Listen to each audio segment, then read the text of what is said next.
Nacho Garmendia que mía, pero de los dos, ella lo aceptó y le gustó la idea. Y le tengo que agradecer con todo el trabajo que tiene, más la promoción de su premio Anagrama, más el premio RAL, de todo, el ponerse a trabajar de esa manera como lo hizo. Y estamos muy contentos con el resultado del libro. Creemos que es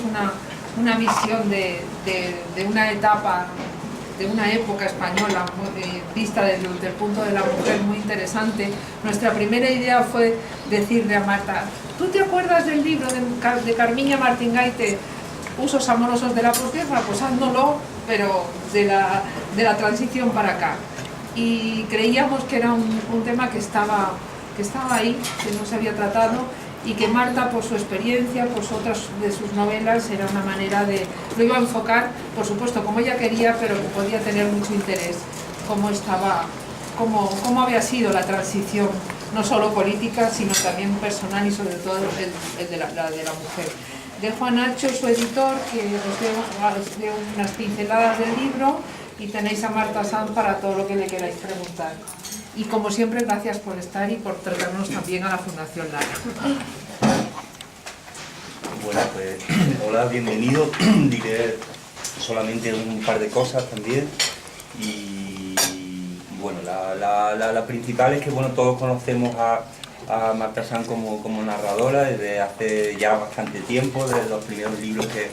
que sacó, que hay que reconocerle el ojo, Constantino Bértolo, cuando dirigía Debates, El frío y los demás títulos de su trayectoria inicial, que luego ha cobrado muchísima visibilidad con por ejemplo, la serie negra de Black Black Black, o también con la lección de anatomía que se reeditó hace poco en Anagrama con prólogo de Chirves. Daniela Astor y La caja negra, estos dos últimos títulos están de alguna manera muy relacionados con lo que cuenta en este, pero bueno, quienes tenemos el vicio de leer también las reseñas y obras críticas, sabemos que tiene una muy buena cabeza. Esto no siempre es habitual entre los escritores de creación, que de hecho cuando hacen reseñas o hablan de libros no suelen tener opiniones, la verdad, son opiniones muy subjetivas y rara vez están tan impecablemente argumentadas como lo están en los textos críticos de Marta Sanz. Yo creo que esto lo hace a ella, aparte de otras muchas razones vinculadas a su propuesta narrativa, digamos, la hace especial dentro de su generación. Y se puede ver muy bien en algunos de los títulos que tiene publicados. Por ejemplo, los artículos son en origen artículos de prensa de No tan incendiario, que es un libro muy combativo pero muy inteligente, o también en una antología que habrá tenido poca, pero yo la he leído, yo creo que es el trabajo doctoral, ¿no? Un trabajo metalingüístico y sentimental, donde hace realmente un repaso de la poesía española actual, comentando poema a poema, realmente de una altura filológica importante. Decía esto porque es importante, buena parte del discurso que se despliega en este libro lo escuchamos, son temas que se escuchan, el nuevo feminismo, la visión de la mujer, el desdén hacia el amor romántico, pero están tratados de una manera que no me parece nada convencional. ¿Por qué razón? Yo le dejo a ella que hable de la estructura del libro, de las corifeas y un poco. Yo digo simplemente estas tres cosas. Una cosa que me parece es el humor. Muchas veces los discursos combativos, los discursos de género, y que ella no elude, por ejemplo habla de la heteronorma, es decir, que usa incluso la jerga asociada a esta visión combativa del feminismo contemporáneo, adolece de falta de humor, como le pasa a los discursos políticos que más o menos están asociados, ¿no? Creo que esto es muy importante en el libro porque es un libro divertido, hay humor, hay autoironía, hay una mirada que no es complaciente hacia la propia trayectoria, sino al contrario es muy crítica, y creo que esto es fundamental para que un texto no sea una soflama, no sea una monserga. Por otra parte hay ideología, como siempre que habla Marta Sanz. Ella en ese sentido está muy en línea con algunos escritores actuales que reivindican que toda literatura es necesariamente ideológica y que no hay tal una oposición entre la literatura social o de denuncia y la que está, digamos, es puramente estética, que todo discurso estético tiene una carga ideológica, y esto que ella lo sostiene en el plano teórico, lo ejemplifica perfectamente también en el libro. Y en tercer lugar, ya lo he mencionado en parte antes, esa visión que podemos llamar feminista, con todas las palabras, realmente hoy ya lo veníamos hablando, todos somos feministas, salvo algún loco, ¿no?, reaccionario, pero precisamente porque es un discurso que en buena medida se ha impuesto y para bien, ¿no? Son muy importantes los matices, y yo creo que ahí nuevamente la visión que se deduce de este libro no es tampoco nada complaciente ni con la trayectoria de las experiencias propias o las de las mujeres que también participan en el discurso colectivo del libro, y que hay también una cierta distancia respecto a lo que podríamos llamar la corrección política, ¿no?, del feminismo, que parece que por ejemplo analiza pues la promiscuidad como algo necesariamente positivo, cuando realmente eso dependerá de los casos y no es un valor absoluto, es decir, contra los nuevos dogmas, ¿no? Yo creo que en ese sentido ahí está la lucidez y la inteligencia de la mirada, en saber hacer por una parte un repaso ameno en el que nos podemos reconocer cualquiera de los que estemos en ese segmento de tiempo, pero que no tiene nada que ver con ella lo dice expresamente, con el negocio de la nostalgia, podríamos llamarlo. O sea, hay toda una corriente actual que hace ahora mismo, que comercia, ¿no?, y es una literatura fácil, ¿no?, porque claro, todas las canciones de la adolescencia o las películas que vimos y todo eso crea que no es en absoluto crítica, muy complaciente, y en el fondo es un mero negocio, ¿no? Creo que este libro se aleja muy inteligentemente, coincidiendo en el tiempo con propuestas afines que proponen eso. Bueno, que está bien, que tampoco hay por qué condenarlo sin más, pero bueno, que digamos que lo que aquí podemos leer es otra cosa, de forma que me parece muy difícil mezclar pues, una cosa divertida, amena, con un discurso de fondo que creo que es muy importante, y que luego al lector al final, yo se lo dije a ella nada más acabar de leerlo, esos cuestionarios que ella les pasa a las autoras que participan, realmente lo ponen a uno mismo, al lector, casi que se pone a responderlos mentalmente, y bueno,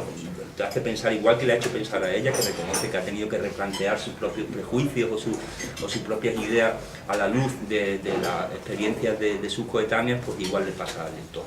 No digo nada más, cuando quieras, Marta, enhorabuena.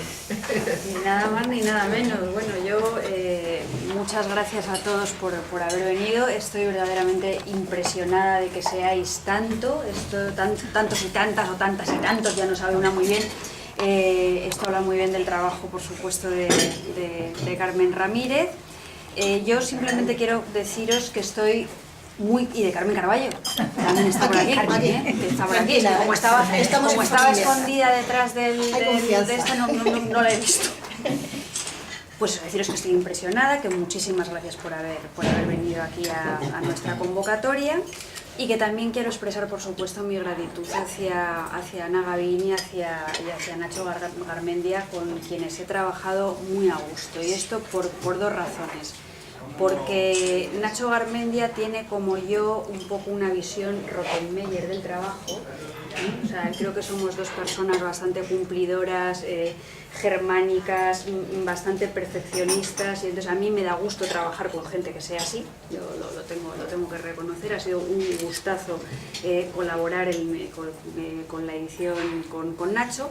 Y luego a Ana le estoy muy agradecida porque hace, claro, esta vida es muy larga, esta carrera es muy larga. Hay gente que yo empiezo a escribir en el año 2010 cuando publico Black, Black, Black. Hay periodistas que me lo han preguntado, ¿tu primera novela, Black, Black, Black?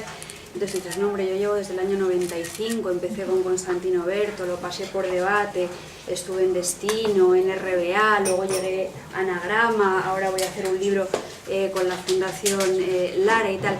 Y en ese largo periplo, en un momento que fue muy malo y muy crítico para mí y que pude superar gracias al apoyo familiar y la labor inestimable de mi agente, Ángeles Martín, que está por ahí, yo me encontré con Ana en una fiesta, en una azotea. Yo no sé si ella se acordará. Me encontré con ella y ella me dijo, Marta, esto es muy largo. Tú no te preocupes por lo que era un momento en el que yo salí de Destino, y ella me dijo, tú no te preocupes, dice, esto no significa, dice, nos vamos a encontrar montones de veces, esto no significa un cierre definitivo, ya verás y tal. Y a mí me animó mucho lo que me dijo Ana, me hizo darme cuenta de que en este oficio hay pocas cosas que sean definitivas e irrecuperables, y también me hizo un poco ratificar una idea que yo tengo sobre el oficio de escribir, que tiene que ver con la persistencia y un poco la lucidez para encontrar ese punto intermedio entre los golpes que te puede dar la vida, las críticas destructivas, las críticas constructivas y la coherencia con tu propio proyecto. Entonces, cuando ella me llamó para decirme que se les había ocurrido a Nacho y a ella reeditar de alguna manera esa visión de los usos amorosos que tan maravillosamente hizo Martín Gaite en su momento, llevándola al contexto de la transición española, yo no le pude decir más que sí, corriendo y deprisa, porque me interesaba el tema, porque iba a trabajar con ellos, por admiración hacia el libro de Martín Gaite, por vanidad, por el hecho de que hubieran pensado en mí para hacer algo que en su momento hizo Martín Gaite, y luego porque, como muy bien ha dicho Nacho, yo creo que sintonizaba perfectamente con la línea que yo llevaba desde hace años, ¿no? O sea, yo creo que lo que cuento en este Éramos Mujeres Jóvenes es algo a lo que yo le llevaba dando vueltas cuando escribí El Frío en el año 95, y de alguna manera quería desdecir los mitos románticos del amor a partir del relato de una experiencia autobiográfica, y de una manera muy especial también cuando escribí La lección de anatomía y cuando escribí Daniela Astor y La caja negra, que son novelas donde de alguna manera están reflexionando sobre mis incertidumbres, sobre el hecho de ser mujer. Yo antes no me acuerdo con quién hablaba y tal, yo hay veces que parece que hablo de mucha seguridad de ciertas cosas, pero yo los libros que escribo los escribo motivada en gran medida porque a mí hay temas que me provocan, me suscitan muchas dudas, me suscitan muchas preguntas, y uno de los temas que más preguntas me suscitan en este momento y en este mundo es mi papel como mujer en el campo cultural, mi papel como mujer en la vida familiar y personal, mi papel como mujer en la intimidad y mi papel como mujer en el espacio común. Entonces, tengo muchas preguntas sobre lo que tengo que hacer, lo que no tengo que hacer, lo que me viene impuesto, lo que he aprendido, y entonces un poco de esas preguntas surgen esas novelas y surge este ensayo. En la lección de anatomía, por ir contando las cosas así con cierto orden, yo escribí una novela que era netamente autobiográfica. E hice un ejercicio de introspección, y muchas veces de introspección cómica, como muy bien ha dicho Nacho, y aquí quiero hacer un paréntesis. Hay veces que parece que las mujeres no podemos reírnos, hay veces que parece que las mujeres estamos absolutamente incapacitadas para el humor, para la sátira, y creo que en esa incapacidad cultural que se nos asigna se proyecta un prejuicio que relaciona siempre a las mujeres con lo sufriente, con lo asistencial, con lo doloroso. Tenemos que estar siempre muy preocupadas,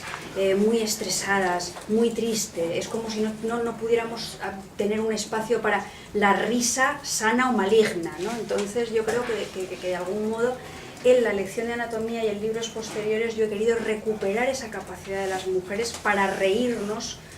con malignidad y al mismo tiempo sanamente de los demás y de nosotras mismas, ¿no? Entonces, en esa novela autobiográfica yo pues eso, reflexiono por qué soy la mujer que soy a los 40 años en función de mis relaciones con otras mujeres de mi entorno, la familia, las compañeras de trabajo, las amigas, y me centro en una cuestión que me preocupa mucho, que es la visión del cuerpo de la mujer,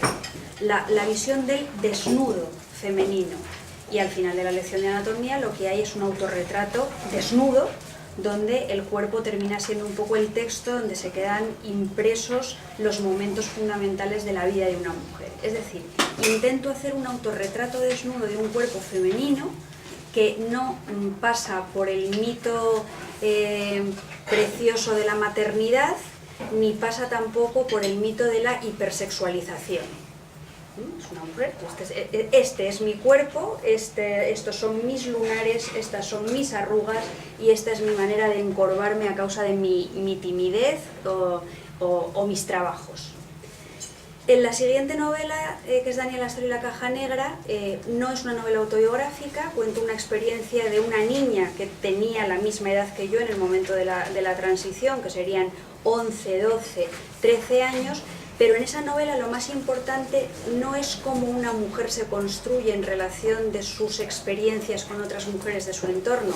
sino cómo se construye en relación con las imágenes culturales de su entorno, que en el caso mío y en el caso de la protagonista Daniela Astor y la caja negra son las bellas imágenes de la transición, las bellas imágenes de las actrices del destape. Agatha Liz, Amparo Muñoz, las azafatas del 1, 2, 3, María José Cantudo, y yo creo que ahí a Ana se le enciende y a Nacho se les enciende el clic y dice esto,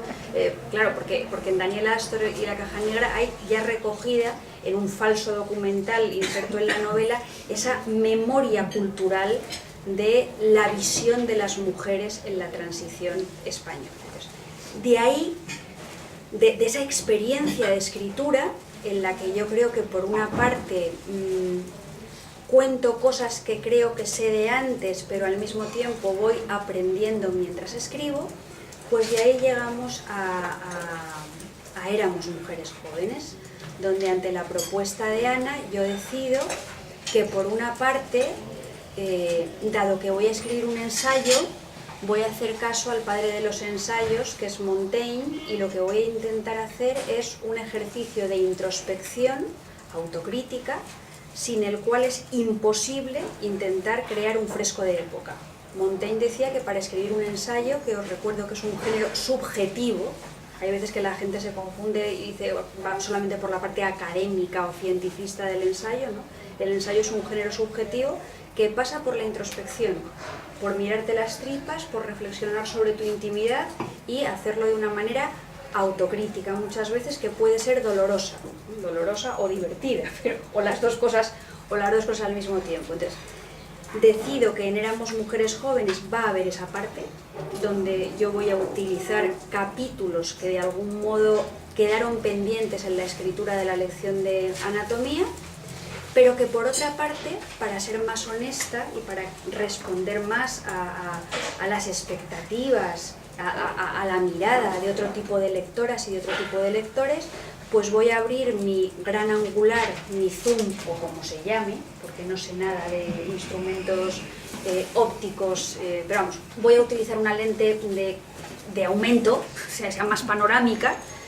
y entonces voy a pasar el cuestionario, un cuestionario que voy a escribir sobre estos asuntos a una serie de personas de mi entorno cercano, amigas dispuestas a colaborar. La sorpresa llega cuando yo veo que esa expectativa que yo tenía de trabajar con 4 o 5 mujeres más que yo, como mucho, no sé a qué loca de las corifeas se le ocurre rebotar el cuestionario. Y de repente me encuentro con 15 y entonces a la corifea le digo, ¡para! No soy el Instituto Nacional de Estadística, no tengo capacidad para procesar tanta información, para procesar tantos datos, y por otra parte las preguntas que yo planteaba en el cuestionario no eran preguntas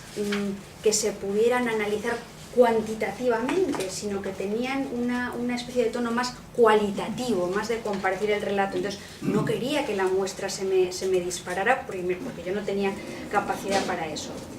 Pero eso me dio que pensar porque pese a que se crea o se haya creído durante mucho tiempo que las mujeres habíamos llegado ya a un nivel de libertad, igualdad, fraternidad y emancipación sumos, en las que ya no teníamos nada que criticar, ninguna conquista que perseguir, pues me hizo que lo teníamos ya todo hablado y que éramos iguales a todos los niveles del mundo y del espacio, pues me di cuenta de que no, de que había muchísimas mujeres que tenían no la necesidad, sino la urgencia de hablar de ese espacio de su intimidad donde sus diferencias se convertían en desventajas y que querían analizar su crecimiento y que querían un poco, pues eso,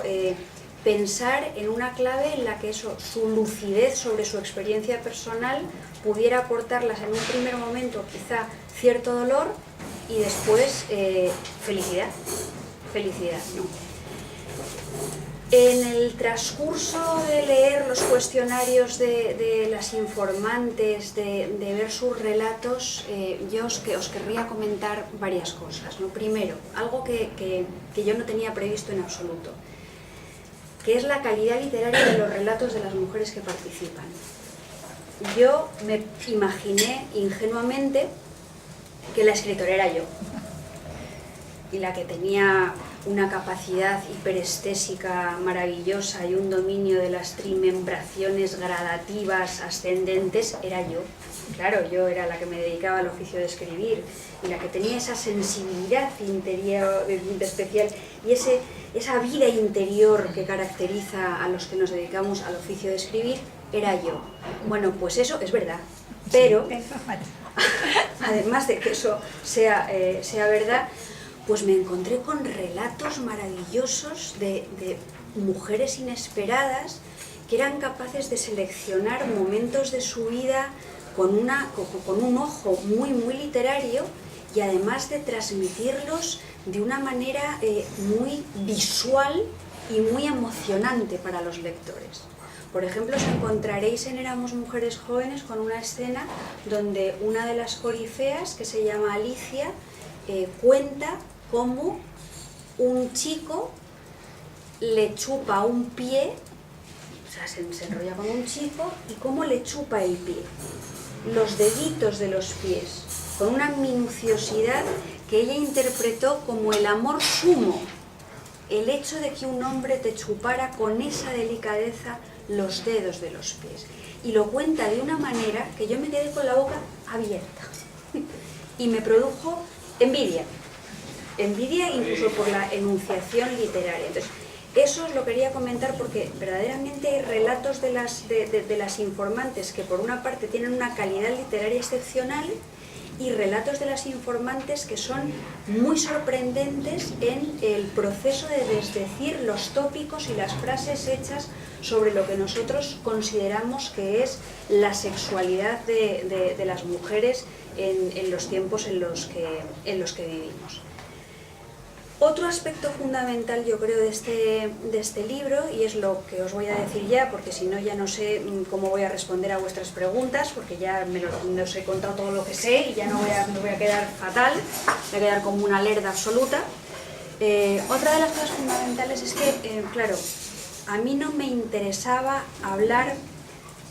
esencialmente de las mujeres. Yo no creo en la esencia femenina y creo que si existe eso que se llama esencia femenina, eso es una construcción de una mirada absolutamente masculina. Creo que las esencias femeninas tienen que ver con el mito o el tópico de las musas, las madres, las santas o las putas. Me da exactamente igual, pero que todo parte de una mirada cultural esencialmente patriarcal que procura esencializar eso que somos las mujeres para tenerlo más controlado, probablemente. O sea, meter dentro de una cajita lo que no se puede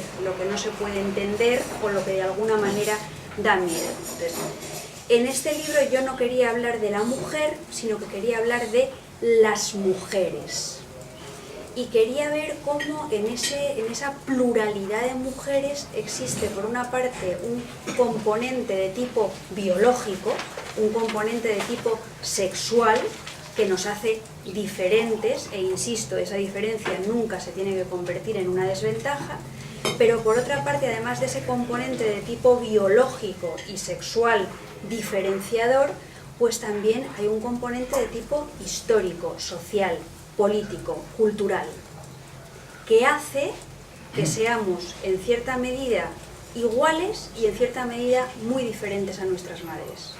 En cierta medida iguales y en cierta medida muy diferentes a nuestras hijas. Y en cierta medida iguales y muy diferentes a nosotras mismas dentro de nuestra generación. Entonces, yo no quería dejar de lado esa variable, como os decía, histórica, política, social y cultural, donde las representaciones culturales de la mujer, las representaciones de las mujeres, las representaciones de la feminidad, del cine, de la literatura, de la pintura o de la publicidad, nos impregnan. Nos impregnan y se nos meten dentro en una concepción de la cultura que yo creo que no es ornamental, sino profundamente significativa, ¿no? Y eso es un poco, yo creo, el recorrido de Éramos Mujeres Jóvenes, con la peculiaridad también de que yo he percibido, por lo que me cuentan mis corifeas y por mi propia experiencia y por los propios relatos familiares que me han ido llegando a lo largo de la escritura de novelas y de este ensayo en particular, pues tengo un poco la percepción de que muchas mujeres, las mujeres, estábamos encorsetadas en la época del franquismo por un concepto de feminidad y de sexualidad de las mujeres sucio, guarro. El orgasmo de la mujer se consideraba algo asqueroso, que no se podía decir en público. El cuerpo de la mujer se tachaba. Si tú decías que disfrutabas de tu sexualidad, eras una mujer extraña y probablemente peligrosa. Hemos pasado de eso, que tenía mucho que ver, insisto, con los confesionarios y la moral nacional católica y la represión franquista, a otro tipo de corsés. A otro tipo de corsés que tienen que ver con un poco la valoración excesiva de, no la valoración excesiva, sino la hiperactividad sexual continua y contorsionista de las mujeres en sus prácticas amatorias. Tienes que ser todo el día hiperactiva sexualmente, tener muchas parejas, ser súper promiscua, usar todos los juguetes que te puedan vender, los geles de frío y calor, la lencería más estupenda, estar todo el rato dispuesta, gustarte el bondage, luego abandonar el bondage y dedicarte a otro tipo de... O sea, todo un agobio horroroso, ¿no? Entonces, en este libro, a mí eso que me parece muy respetable, o sea, quien lo quiera hacer que lo haga, creo que eso lo deberíamos pasar un poco por el filtro autocrítico de una sociedad neoliberal en la que tenemos que estar permanentemente consumiendo cosas que malbaratan nuestra afectividad y nuestra sexualidad, pero en cualquier caso yo quiero subrayar que este libro, como comentaba antes con una compañera vuestra, no es prescriptivo. Es un libro que describe. Es un libro que describe a través de los relatos de muchas mujeres. Y en esa descripción de los relatos de muchas mujeres yo me he encontrado con que pues hay una tendencia monogámica de mujeres que llevan con novios durante muchos años de su vida, pero insisto, es una descripción y es una muestra pequeña. Es un libro que en ningún momento invita a un deber ser, sino todo lo contrario, lo que invita es a que cada mujer construya su propio relato introspectivo y decida qué es lo que le hace feliz, más allá de lo que nos viene impuesto de fuera. Que le hace feliz follar a todas horas con hombres, mujeres, perros, gatos, lo que quiera, estupendo, ningún problema. Que le hace feliz tener una sola pareja con la que vive durante sus años y considera que el romanticismo es compartir un programa de televisión mientras te tomas una cerveza viendo tu película favorita, estupendo. O sea, no hay quiero decir, no hay nada que yo considere punible ni censurable dentro del ámbito de las relaciones sexuales, afectivas y erótico-festivas. Y yo ya no tengo más que nada que decir, que leáis el libro, que ha quedado muy bonito. Bueno, muchos de los que están aquí lo traen leído. A ver, preguntas. Braulio, bueno, te veo con ganas. No, un poco por seguir con la línea esta de esa sexualidad impuesta, ¿no? De esa creatividad. También ha habido como un proceso contrario que es el defender, el poder defender que el amor es el centro de tu vida, ¿no? Sin avergonzarte, ¿no? Que es como, antes como pudor, ¿no? Vergüenza de decir algo así, y el libro pues son... Bueno, es que se desdicen tópicos del amor romántico que nos han hecho muchísimo daño, se desdicen tópicos del imaginario neoliberal sobre la afectividad que también nos pueden hacer mucho daño, pero también de algún modo en este libro se da